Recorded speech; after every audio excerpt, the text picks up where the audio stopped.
Hi, Canada. I'm Hugh Hewitt in the ReliefFactor.com studio inside of the Beltway. On draft day 2020 in the year of the plague, I am going to be here all day long. I don't think I'm going to move from this room and just watch pre-draft stuff. We all need a break from the terror and the awfulness of the pandemic. Thank you, NFL, for holding the draft. It's going to be unlike any draft. We're not going to have crazy Jets fans yelling and screaming in the crowd. We're not going to have the Oakland fans dressed up like barbarians. We won't have the Browns confusing and dropping the ball. We won't have any of that. It's all going to be done quietly. The Browns just need a left tackle, please, at number 10. I don't care which of the four. There are four great left tackles on the board. Any of them will do. And then I'll be happy and go to bed. That's tonight. Where do we stand on the pandemic? Well, it's bad. 47,974 Americans have died. All right, so that's the bottom line. 47,974 Americans have died. 855,000 cases in America. Now, the death toll is much higher around the world, and I am aware of that. I'm not indifferent to that, but our focus is what's going to happen here. And there is a new website app. If you just look up models compared, you'll see that there are 4 or 5 different models out there that are predicting where will we be over the next 4 weeks. The best outlook I can find from the University of Texas suggests that in the next 4 weeks, if all social distancing stays in place, the shutdown, in other words, endures, another 10,000 Americans will die, and we'll end up at 58,000 dead by this time in May. But we're not going to stay shut down. We have flattened the curve. We have increased the capacity. We have adopted a knowledge of the disease and how to deal with it. I enjoyed last night's conversation between Dr. Adams and the press about why one wears a mask.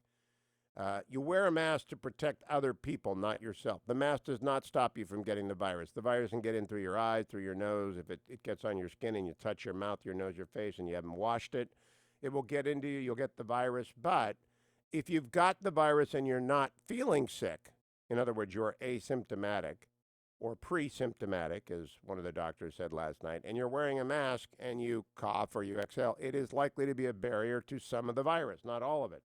So it's mitigation. You just lessen the risk. Why do you put a fence around a swimming pool? People will still get into the swimming pool. People can still climb over the swimming pool, but you're mitigating the risk. Today I'm going to talk with a number of congressmen, 3 in fact. Congressman Waltz from Florida, Congressman Walden from Oregon, and Congressman McCall from Texas to talk about their different states. But what we really have to do is provide liability protection for businesses that open so that if they meet certain standards articulated in a federal, comprehensive, sweeping, what we call preempting law, they'll be free of the plaintiff's lawyers, because when we reopen slowly, and Georgia is going first, and I'm on in Atlanta, everybody be smart, be safe. The tattoo parlors are not happy with the president because he's not so high on that last night. But you know what? This is a governor's decision. Brian Kemp is deciding this. And it should be at the state level that they decide what and where to open. And as Bill Barr said on this show, the Attorney General of the United States 2 days ago, these are significant restrictions on your civil rights, and we have to ease up as soon as possible and in as comprehensive a fashion as possible, and we will do so. So also today, Chuck Todd coming along. General David Deptula is going to be here. I'm going to ask him about air power in the Iranian Navy. How long will it take to sink the whole damn thing? Because last night the president said it again. In fact, let me check and see if I got that clip last night of the president talking about Iran. I don't think I did cut that one. It was late I think I went to bed by then. It's at the very end. He says, look, we'll blow them out of the water. We will blow them out of the water. They're endangering our sailors. Good for you, Donald Trump. They will blow them out of the water. I missed an anniversary yesterday, by the way. The U.S. Naval Institute posted this last night. On this day yesterday in 1940, 80 years ago, Rear Admiral Joseph Taussig testified before the Senate Naval Affairs Committee that war with Japan was inevitable. A furious President Roosevelt wanted to furlough Taussig at half pay. The following year, Taussig's son would lose a leg in the attack on Pearl Harbor. The Admiral Taussig is the fetching Mrs. Hewitt's grandfather. The son who lost the leg was Uncle Joe. He became Captain Taussig, won the Navy Cross. He manned the gun and got the Nevada underway. And Admiral Taussig was the first commander to take America, a division of destroyers, into the war, the first war, May 1917. And that's immortalized in the painting Return of the Mayflower. But I missed that. I just wanted to let you know I am a civilian and I don't have the Taussig gene for gloomy, doomy predictions. So I'm an optimist.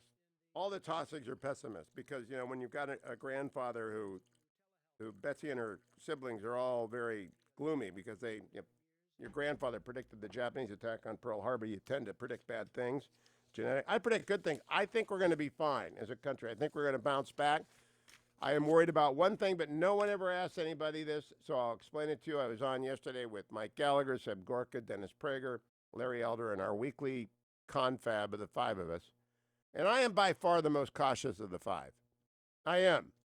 I think I'd rather print money and give it to businesses than reopen early because of one reason. We are greatly blessed in this pandemic that is so horrific that it doesn't take children, that children appear to be immune to it.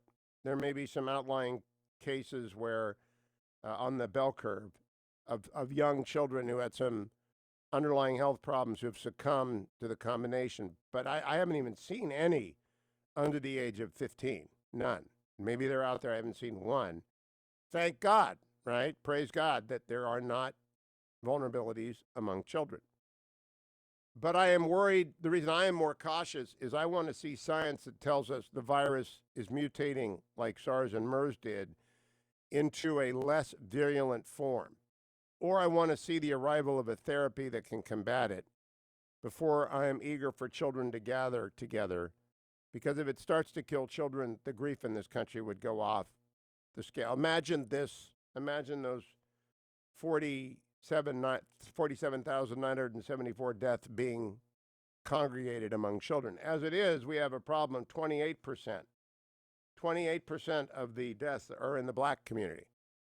So wildly, it's so wildly disproportionate to their population.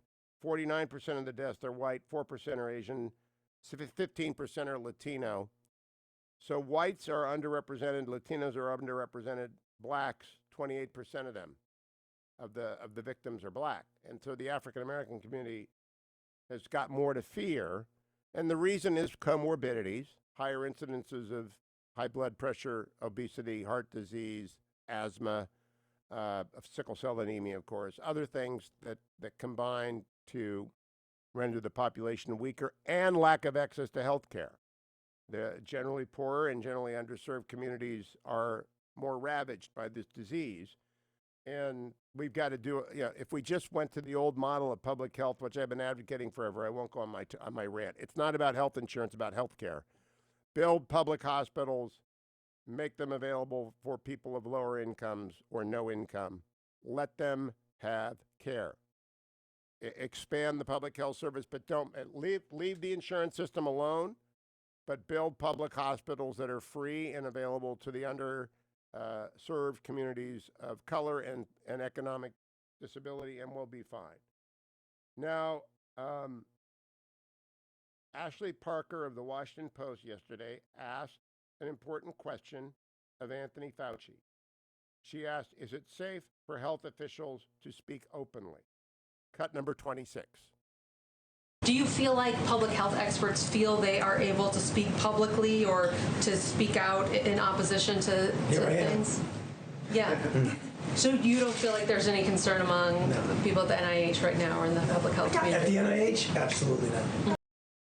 Here I am. No, at the NIH, absolutely nothing. All right. Ashley is a very fine reporter.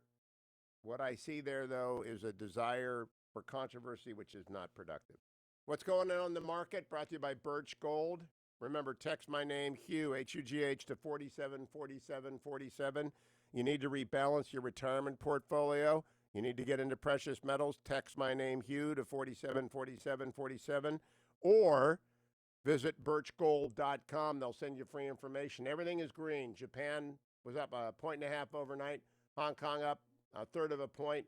As we begin to open in England and Germany, there in the green, everything looks good. Yesterday, the Dow was up 460 points, NASDAQ 232. Good time for gold. Text my name, Hugh, to, where do they text it?